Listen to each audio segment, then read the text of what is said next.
Da li je adrenalin smjernica vaših hobija? Uživate li u rekreativnim i ekstremnim sportovima? Ili možda želite nezaboravan team building?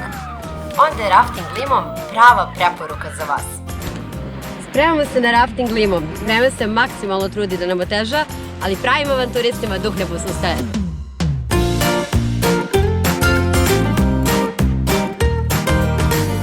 A kakav bi to bio rafting ako na okupu nije ekipa?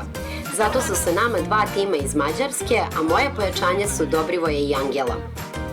Upoznajemo se sa osnovnim pravilima veslanja, a bliži se i trenutak spuštanja čamaca u vodu.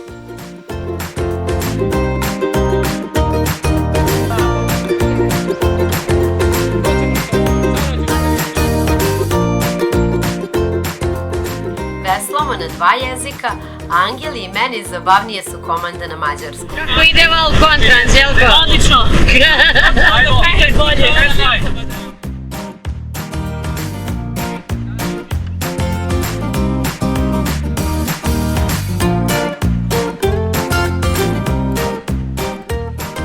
Obala Lima će vas iznenaditi slikovitim pejzažima, ali ne dajte da vas omame ako vam je želja da održite komandu na vodi.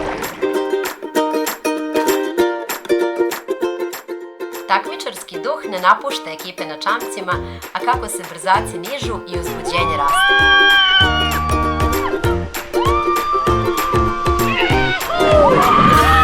Ajmo, ima još jedan vodopad dole! Dobri zaveslaj! Dobri zaveslaj! Bal, mala kolba!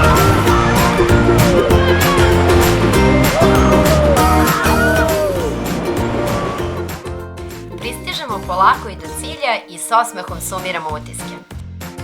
Čak ni nevaljala kiša ovakvoj ekipi nije mogla pokvariti užitak.